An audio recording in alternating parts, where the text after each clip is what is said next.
하나님께서 우리에게 주실 말씀 갈라디아서 2장 11절에서 마지막 21절의 말씀을 우리 함께 보도록 하겠습니다.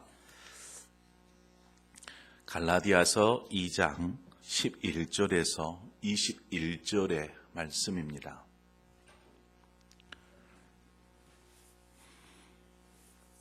우리 한 절씩 교독해서 보도록 하겠습니다.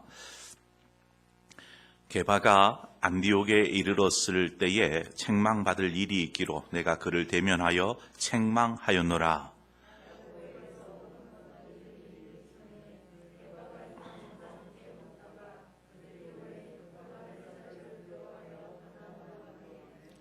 남은 유대인들도 그와 같이 외식함으로 바나바도 그들의 외식에 유혹되었느니라.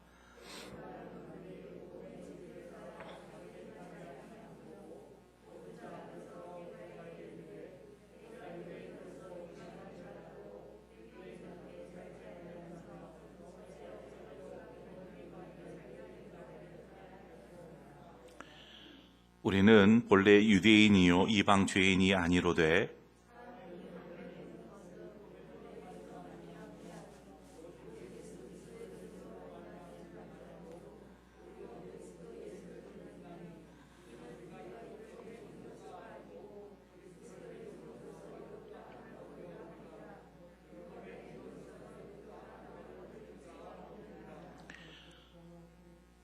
만일 우리가 그리스도 안에서 의롭게 되려 하다가 죄인으로 드러나면 그리스도께서 죄를 짓게 하는 자냐? 결코 그럴 수 없느니라.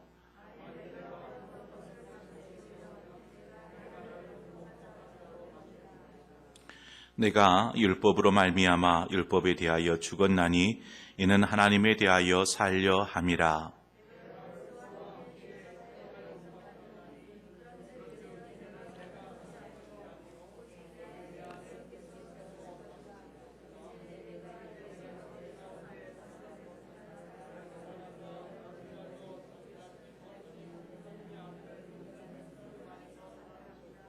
함께 읽습니다. 내가 하나님의 은혜를 패하지 아니하노니 만일 의롭게 되는 것이 율법으로 말미암으면 그리스도께서 헛되이 죽으셨느니라. 아멘. 네, 우리 지금 계속해서 우리가 만사형통 천사 프로젝트를 진행하고 있는데 여러분 잘 감당하고 계십니까? 기도하는 것, 또 걷는 것 이런 것을 통해서 이제 고작 3일, 4일 됐잖아요. 앞으로 남은 기간 많은 변화들이 일어날 것을 저는 확신합니다. 또 믿고 있습니다. 그래서 우리 성도들이 이번 기회를 통하여서 또 믿음의 회복, 또 육적인 건강의 회복들이 있기를 바랍니다. 오늘 본문을 보면은요, 재미난 일화가 하나 소개되어 있습니다. 아주 재미있습니다. 안디옥 교회라는 곳, 이제 수리아 안디옥 교회를 말하죠. 이 안디옥 교회는 이방 선교의 중심지 또 출발점의 역할을 했던 곳이 바로 이 안디옥 교회입니다. 이곳은 선교를 위해서 사도 바울과 바나바를 맨 처음 파송했었던 교회이기도 하죠. 안디옥 교회. 근데 이곳에 지금 누가 왔냐면 대단한 인물이 왔어요. 누구냐면 예루살렘 교회의 지도자인 베드로가 지금 이 안디옥 교회에 온 것입니다. 그 유명하잖아요. 베드로 주님의 수제자였고 초대교회의 수장처럼 그러한 기둥과 같은 역할을 하는 베드로가 안디옥 교회에 왔어요. 안디옥 교회의 성도들과 또 지도자들이 아마 반겨 이 베드로 사도를 맞아들였을 것입니다. 어서 오십시오. 그리고 서로의 교제들을 나누었을 것입니다. 그런데 때가 되었어요. 무슨 때냐면 밥때가 되었습니다. 그래서 아이고 우리 베드로 선생님 뭘 좋아하시나요? 알 수는 없지만 우리 맛집으로 갑시다. 그래가지고 우리 안디옥 교회 성도들과 베드로가 같이 이제 음식점에 가서 이제 밥을 먹습니다. 맛있게 먹는데 여기까지는 별 크게 문제될 것이 없어요. 아무런 문제될 것이 없어요. 그런데 12절 서두에 보니까 야고보에게서 온 어떤 이들이 이르기 전에라고 얘기를 합니다. 야고보에게서 온 어떤 이들이라고 얘기를 하는데, 지금 야고보는 예루살렘 교회의 지도자로 있어요. 베드로와 같이. 근데 베드로가 지금 갔고요. 그래서 여기 지금 12절 서두를 이 구절을 해석하는 데 있어서 야고보가 보낸 어떤 사람들이라고 해석하기보다는요, 야고보가 있는 예루살렘 교회에서 온 몇몇의 사람들, 이렇게 해석하는 것이 옳은 해석입니다. 그래서 지금 예루살렘에서 몇몇의 성도들이 지금 안디옥 교회에 또 온 것입니다. 베드로 말고도 다른 몇몇의 사람들이 왔습니다. 아마 이들이 오는 것은 예고 없이 그저 방문하는 듯 보입니다.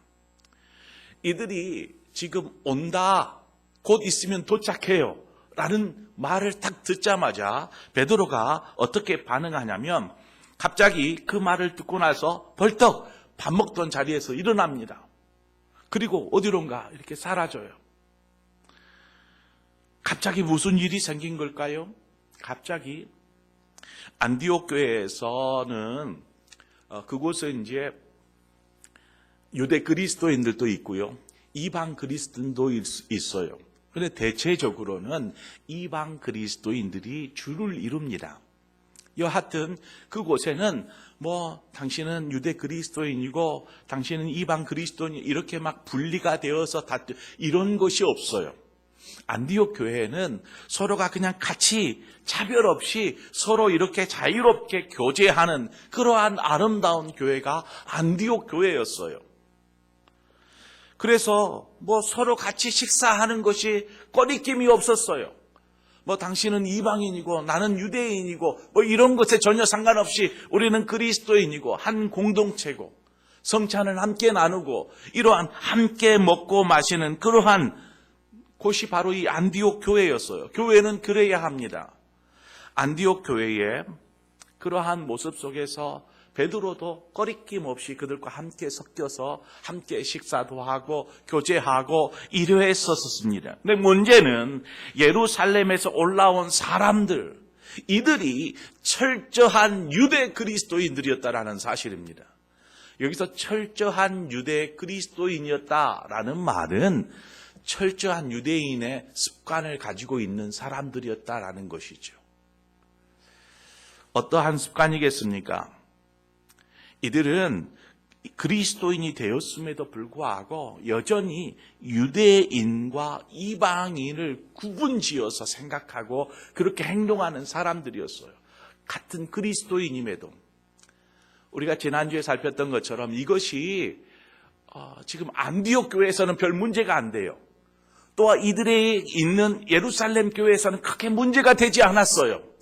그런데 이 둘이 한 곳에서 만나니까 이제 문제가 생기는 거예요.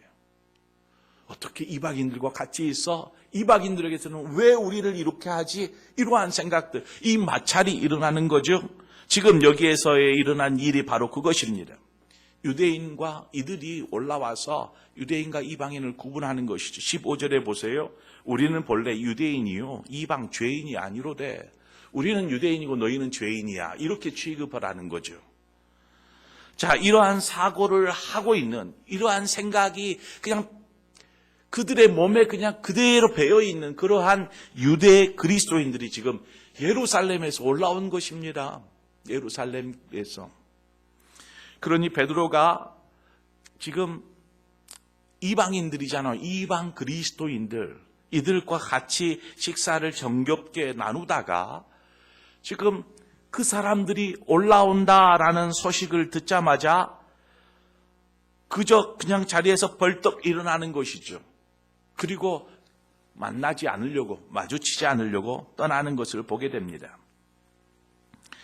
분명히 이들이 오면 베드로, 당신은 사도이면서 유대인이 그리스도인이면서 어떻게 이방인들과 같이 식사를 할 수 있습니까? 이것을 분명히 꼬집고 비판할 터인데, 뿐만 아니라 나중에는 베드로가 이제 예루살렘으로 가야 되지 않겠어요? 예루살렘에 가면 온통 예루살렘에 있는 사람들이, 그리스도인들이 베드로에게 막 따져묻지 않겠어요? 이러한 것들이 베드로는 두려웠어요. 그래서 자리를 떠났던 거예요. 마주치지 않으려고. 12절 하반절에 그들이 오매 그가 할례 자들을 두려워하여 떠나 물러가매. 베드로가 이들을 두려워했어요. 유대 그리스도인들을. 베드로가 일어나는 것을 보고 또한 베드로뿐만 아니라 옆에 함께 왔었던 유대인 그리스도인들조차 같이 함께 자리를 떠나버립니다. 자, 그러면 그 식사 자리, 참 베드로 선생님 왔다고, 참 좋은 거 대접해야겠다고 안디옥 교회 성도들과 지도자들이 함께 이렇게 가서 밥을 먹는데 막 벌떡 일어나 나가버리면 지금 그 자리가 어떻게 되었겠어요? 그 식사 자리가 난장판이 되어버렸습니다. 안디옥 성도들이 얼마나 그곳에서 민망했을까요? 또 자신들을 이방인 취급하고 죄인 취급하는 그러한 느낌을 받지 않았을까요? 베드로의 그 행동을 통해서 이러한 일을 바울이 알게 되었습니다. 베드로가 왔다가 식사하는 자리에서 저 멀리서 또 예루살렘에 또 유대 그리스도인들 올라온다 하니까 자리를 떠났다네. 이러한 이야기가 바울에게 들렸어요. 바울이 알고 나서 바울이 이제 베드로를 만나서 그를 면전에 놓고 책망합니다. 오늘 11절에 나오잖아요. 베드로가 게바가 안디옥에 이르렀을 때에 책망받을 일이 있기로 내가 그를 대면하여 책망하였노라. 여러분 한번 생각해 보세요. 바울과 베드로는요, 이렇게 나이 차이가 너무나 많이 나요. 바울은 젊은 사람이라면 베드로는 이제는 노년의 사람이 되어 있어요.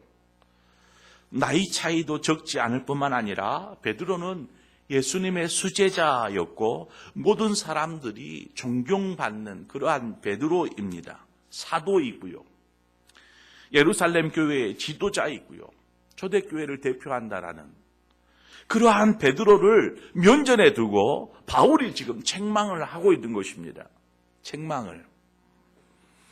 어찌 보면 쉽게 그럴 수도 있었겠다라고 넘어갈 수도 있는 문제였을지 모르지만 바울이 생각하기에 지금 이 문제는 너무나 중요한 문제였다라는 것입니다.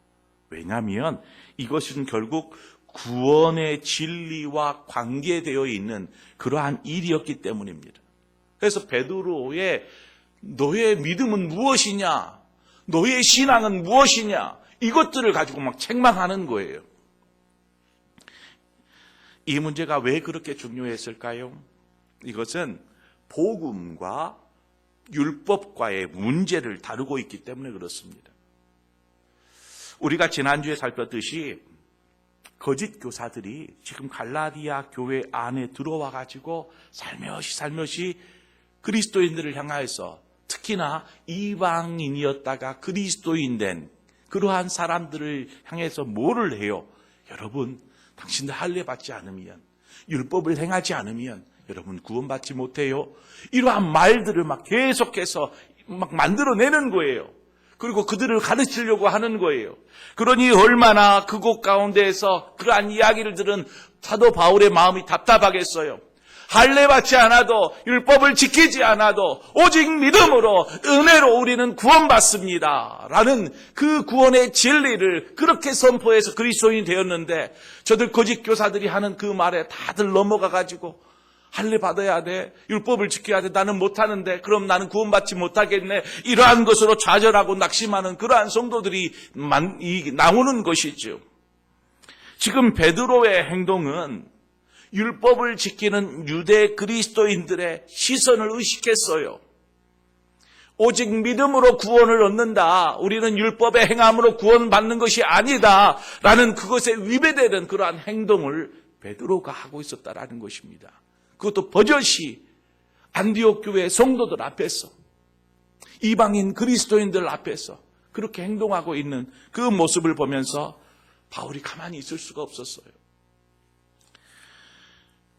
지금 이 말은요, 복음은 오직 믿음으로 얻어진다. 복음은 바로 믿음으로 구원 얻게 된다라는 이 복음에 대한 반하는 행동. 베드로가 믿음이 없어서 그렇게 행동했을까요? 아마 그것은 아닌 것 같아요. 분명히 주님을 믿고 그리스도인 주님을 만났으니까 믿고 있었지만, 하지만 믿기에 이들과 함께 또 식사도 했어요. 아무런 거리낌 없이. 하지만 그 안에 베드로의 내면에는 여전히 무엇이 남아있냐면 유대인적인, 유대 혈통적인 그러한 습관, 전통이 여전히 그 안에 남아있었던 것입니다. 베드로는 유대 그리스도인들의 시선을 의식했어요. 베드로와 유대 그리스도인들의 공통점이 뭐냐면 다 같은 유대인의 혈통이다라는 사실입니다. 유대인의 혈통이 왜 중요하냐면 이들은 유대인의 전통을 따라서 어렸을 때부터 예수님을 만나기 전까지 계속해서 그들 안에 어렸을 때부터 지켜왔었던 율법이 몸에 배어 있었던 것입니다. 율법이 얼마나 오랫동안 이것들을 철저하게 몸에 배어 있었는지 예수님을 만나고 나서도 이전에 그러한 율법 지켜야 돼라는 그러한 생각들, 행동들이 막 튀어나오는 것이죠. 저는 베드로가 그렇게 행동한 것이 베드로의 믿음이 연약하고 베드로의 믿음이 잘못돼서가 아니고 이러한 어렸을 때부터 배어 있었던 그러한 유대적인 율법의 전통이 그를 그렇게 만들었다라고 보여집니다. 자, 그런데 복음은 이러한 율법으로 구원을 얻는 것이 아닙니다. 오직 믿음으로 구원을 얻을 수 있는 것입니다. 이렇게 이야기를 해도 이들은 잘 쉽게 이것을 받아들이지를 못하는 거예요. 그래요, 믿습니다. 믿는데요, 율법도 해야 될 것 같아요. 왜냐하면 제가 여태껏 그렇게 살았어요. 살아봤기 때문에 이러한 생각을 하는 거예요. 예수 그리스도를 믿고 그리스도인이 되었지만 여전히 몸과 마음은 율법에 가 있는 거예요. 마음으로는 믿고 받아들여도 몸이 받아들이지를 못하는 것이죠. 그러한 경우들이 종종 있습니다. 우리가 신앙생활은 어떻게든 예수를 믿고 시작되었지만 그냥 사회에서 하던 그러한 습관들이 나도 모르게 막 튀어나오잖아요. 그러한 말들이 튀어나오고 행동들이 튀어나오고 사고가 튀어나와요. 바로 이와 같아요. 거기에 막 저런 장아찌처럼 세상의 그러한 문화, 그러한 생활에 쩔어 있다 보니까 예수를 믿어도 나도 모르게 막 그러한 말과 언행들이 나오더라는 거예요. 마찬가지로 지금 베드로의 모습이 아마 그런 것 같아요. 자, 그렇다면 여기서 우리가 오직 믿음으로 구원을 얻는데 믿음으로 산다라는 것은 뭐예요? 믿음으로 산다라는 것은 율법은 행하지 않아도 되면 아무것도 안 하고 그냥 믿고만 있으면 그냥 그것이 믿음으로 사는 건가요? 믿음으로 산다라는 게 무엇일까요? 무엇을 해야 하고 무엇을 하지 말아야 하고의 문제일까요? 이렇게 하십시오. 이런 것들은 하지 마십시오. 이렇게 하는 것이 믿음으로 사는 걸까요? 그러면은요, 똑같이 되어집니다. 이러한 경우는 믿음을 행위적으로 접근하기 때문에 이러한 생각을 해요. 이제 믿음으로 사니까 철저하게 주일날 구별해서 예배 드리고 어떻게 기도하고 이러한 생활은 해야 하고 또 이런 것들은 하지 말아야 하고 이러한 것들을 먼저 터득하려고 해요. 또 교회에서 그러한 것들을 먼저 가르쳐 주려고 해요. 여러분 이제 예수 믿게 되었으니까 이런 것들은 하시고 이런 것들은 하지 마세요. 이런 거. 근데 이런 것도 필요해요. 분명히 신앙생활에 있어서 삶의 규범이 필요합니다. 이것이 필요치 않다라는 것이 아니에요. 대개 이와 같은 접근들을 합니다. 그래서 이러한 사고가 어떠한 경우까지 이어지냐면 예배 드리지 않는 사람과 자신을 들여서 헌신하지 않는 사람, 이러한 사람은 믿음이 없거나 부족한 사람, 이러한 생각을 하게 돼요. 저 사람 믿음이 별로 없는 사람이구나. 이러한 생각. 왜냐하면 행위적으로 접근을 하기 때문에 그래요. 그러니까 판단하는 사고조차도 저 사람이 어떻게 행동하고 말하느냐에 따라서 그 사람의 믿음을 평가를 하기 시작해요. 우리가 은연중에 이러한 생각을 하고 있어요. 그것이 잘못된 생각이라고 말하기는 어려워요. 코로나19로 인해서 교회에 출석하지 못하는 성도들을 제가 이제 전화상으로 통화를 하면서 이제 신방을 하게 되는데, 이러한 얘기를 들었어요. 목사님, 저는 교회에 출석하지 못하고 있지만, 교회에 가서 예배 드리지 못하고 있지만 열심히 예배 생활을 잘하고 있어요. 이렇게 얘기를 해요. 그 말을 들었을 때 제가 정말로 감사했어요. 이제 교회 안 나오니까 이 사람들 제대로 예배도 드리지도 않고 그냥 그렇게 사는가 보다, 이러한 생각들을 은연중에 막 저도 모르게 하는데, 그러한 말을 들어요. 그렇지 않구나. 교회에 나오지 않아도 각자의 처소에서 자신의 삶을 구별하여서 예배드리는 사람이 있구나. 그러한 성도가 있구나. 이 말을 들으니까 내가 정말 잘못 생각하고 있었다라는 그러한 마음이 들었어요. 정말 구별해서 예배드리는 사람이 있어요. 우리는 그러한 사람들을 향해서 왜 교회도 안 나오고 예배도 안 드리고 그렇게 사느냐고 이렇게 얘기할 수가 없더라는 거죠. 성경은 우리에게 분명하게 말씀합니다. 예배는 어떤 장소 혹은 어떤 형식, 또 예배의 어떤 흐름이나 전통, 이러한 것을 가지고 드리라고 말씀하지 않아요. 성경에서는 예배를 어떻게 드리라고 합니까? 영과 진리로 예배하라 말씀합니다. 그렇다고 예배의 장소 또 예배의 형식이 중요치 않다라는 것은 아닙니다. 하지만 영과 진리로 드려져야 하는 예배가 그 외에 다른 장소나 예배의 형식, 예배의 전통, 이런 것보다 더 훨씬 중요하건대 이것들이 이것보다 앞설 때가 있더라는 거예요. 그것으로 평가하고 그것으로 판단하고 이렇게 할 때가 있더라는 것이죠. 하지만 영과 진리로 드려져야 하는 예배가 이러한 것으로 판단되어져서는 안 됩니다. 이처럼 우리 각자 나름의 어떤 신앙의 스타일이 있어요. 신앙을 바라보는 관점, 시각도 있고요. 그래서 자기가 원하는 어떤 신앙의 모델이 있어요. 또 원하는 어떤 교회의 모델이 있어요. 우리 각자가 생각하고 있는. 그래서 그 교회가 이렇게 되었으면 좋겠어요. 성도들이 이렇게 되었으면 좋겠다라는 생각들을 하게 됩니다. 그런데 후에는요, 이러한 생각이 나중에는 교회가 내 생각처럼 되어야 바른 교회야. 성도의 신앙은 내가 생각하는 신앙의 모델처럼 되어야 바른 신앙생활을 하는 거야 라고 이게 와전이 되어져서 생각을 하게 되더라는 것입니다. 자, 그러면 믿음으로 사는 것을 행위가 아닌 믿음에서 시작을 해야 하는데, 바울은 이러한 유대 그리스도인들의 좀 그릇된 신앙, 그러한 사고들, 이러한 것에 대하여서 분명하게 지금 복음의 진리가 무엇인지 그것으로 인도하고 있습니다. 16절을 보면 사람이 의롭게 되는 것은 율법의 행위로 말미암음이 아니요 오직 예수 그리스도를 믿음으로 말미암는 줄 알므로 우리도 그리스도로 예수를 믿나니 이는 우리가 율법의 행위로서가 아니고 그리스도를 믿음으로써 의롭다함을 얻으려 함이라. 율법의 행위로서는 의롭다함을 얻을 육체가 없느니라.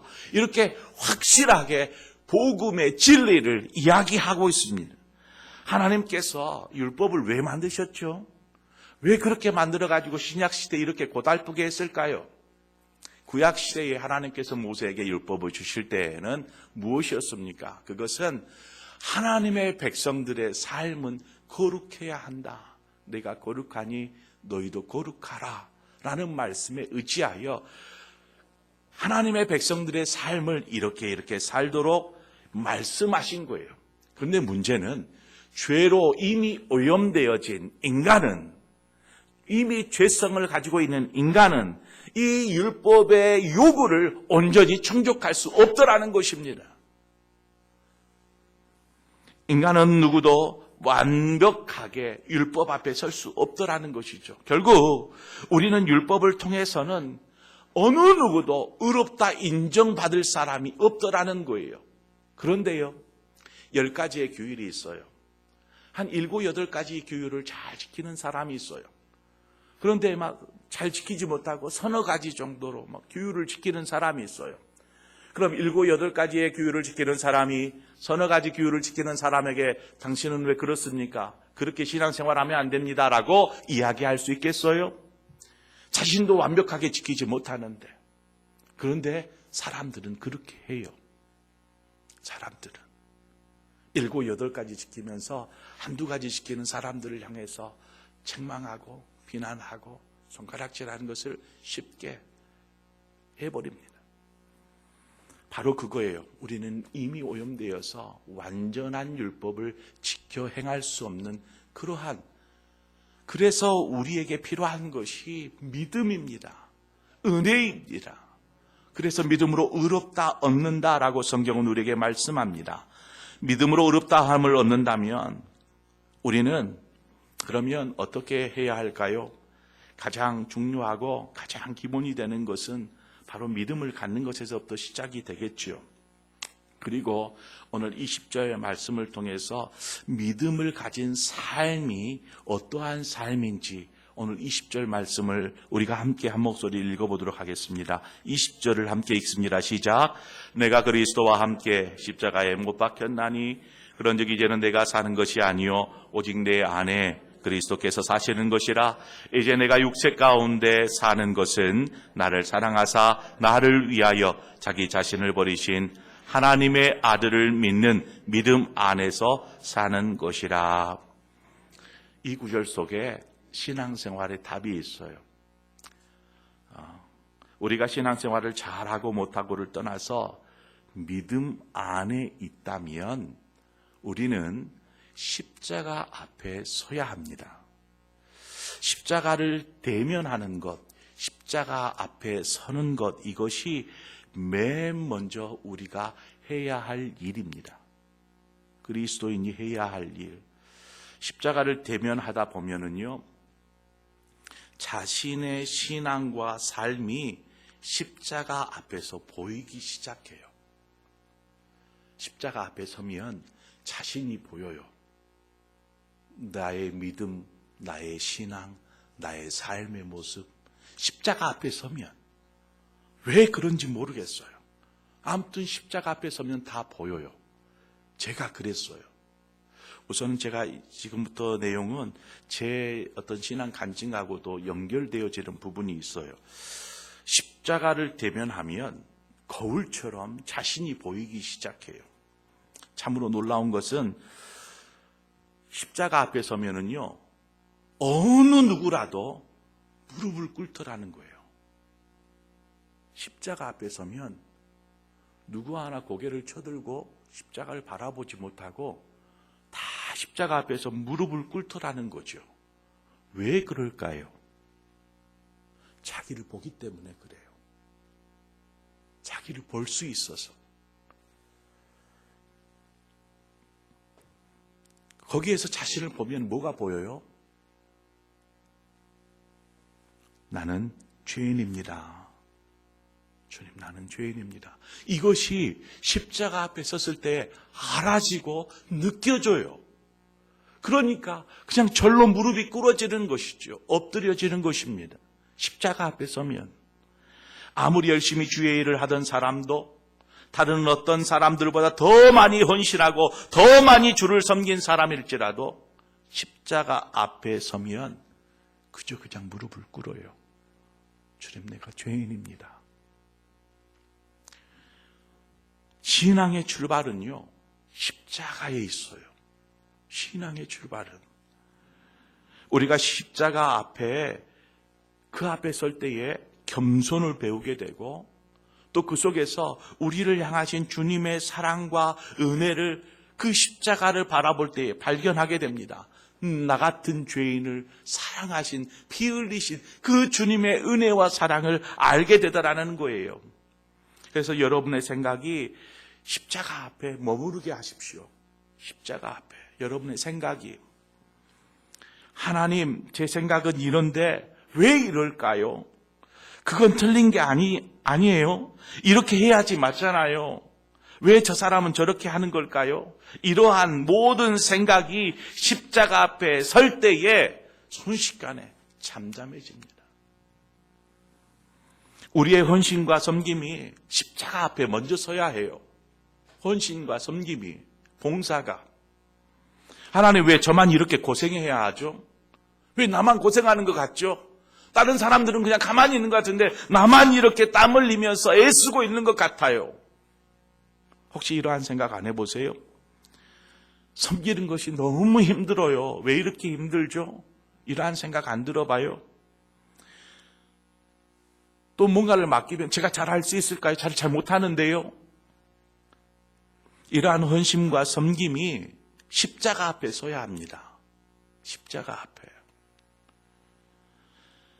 주님의 은혜와 사랑 앞에서는 어떤 것도 온전히 그렇게 설 수 없어요. 율법은 중요해요. 신앙생활 속에서도 무엇을 했는가라는 율법의 어떤 행함의 문제는 중요해요. 그러나 주님께서 십자가를 통해서 보여주신 그 어떤 은혜와 사랑 앞에서는요, 막 자신이 뭐를 했는지 제가 이만큼 했어요. 이것들이 아무것도 아니더라는 거예요. 십자가 앞에 서면 하나님의 은혜와 사랑을 생각하면 내가 여태껏 땀 흘리고 수고하고 힘쓰고 애썼던 모든 섬김과 헌신이, 주를 위해 했던 우리의 모든 행동이 십자가 앞에서는 아무것도 아니더라는 거예요.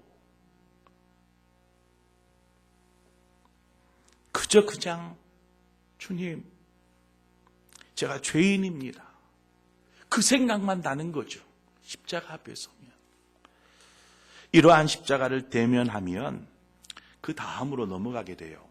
어떤 일이 벌어지냐면요, 십자가를 이렇게 대면하고 있으면 그 다음에 십자가가 우리에게 다가옵니다. 무슨 말이냐면 주님께서 우리에게 다가오세요. 십자가를 대면하고 있을 때. 십자가를 대면한 우리는 절버덕 무릎을 꿇든지 엎드려 있을 거예요. 그때 주님이 다가오십니다. 그리고 보듬어 주셔요. 두 팔로 안아주십니다. 저는 신앙생활 하면서 이때가 가장 감격스러웠던 것 같아요. 제가 엎드렸을 때 주님이 저를 안아주실 그 순간, 상처 입은 나를 안아주시는 그 주님의 품 안을 느끼는 것, 우리의 교만도, 우리의 죄됨도, 우리의 더러움도, 우리의 상처도, 좌절도, 슬픔도, 아픔도, 우울함도, 괴로움도, 그 안에서 모든 것이 그냥 눈 녹듯이 녹아버리는 것이죠. 주님이 나를 부둥켜 안을 때. 주님의 만지심이 없으면 겉은 멀쩡한 채 속은 병들어 있는 사람처럼 살 거예요. 그저 그냥 십자가 앞에서 그냥 무릎 꿇다가 돌아가지 마세요. 꼭 주님의 만지심을 경험해야 합니다. 그렇지 않고 통에 자복하고 그냥 떠나버리면 우리는 겉은 멀쩡한처럼 살지만 그 속은 여전히 해결되지 못한 채 병든 채 살게 돼요.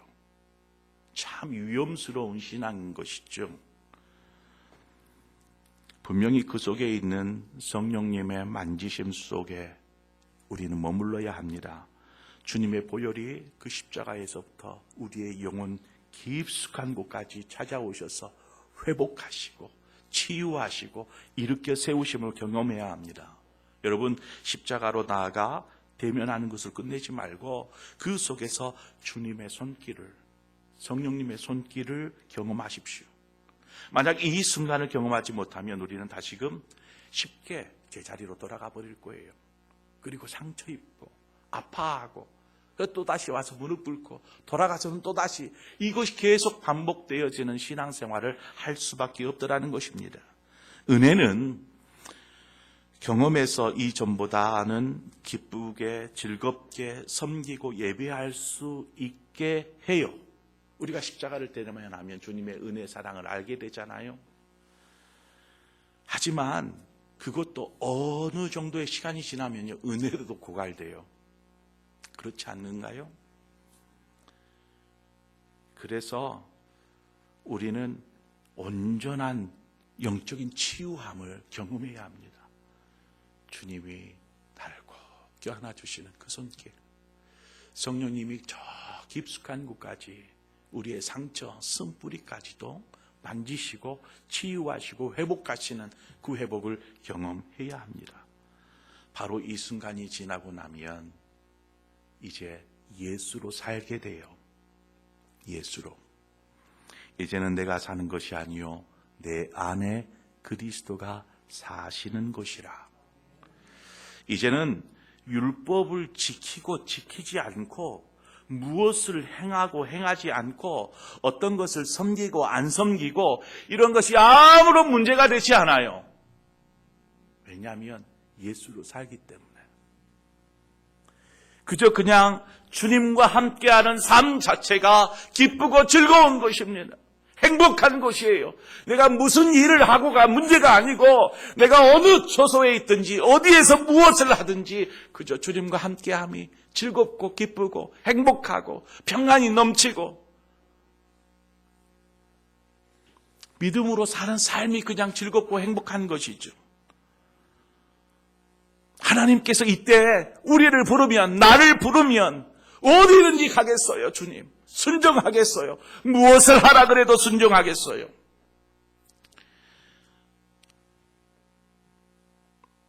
이때 자신을 드릴 수 있어요. 전 그렇게 목사가 되기로 결정하였습니다. 너무나 뜨거운 마음으로 강단 위로 올라가서 십자가 아래 무릎을 꿇었습니다. 그리고 주님, 제 삶은 이제 주님 거예요. 제 삶을 주님 앞에 드립니다.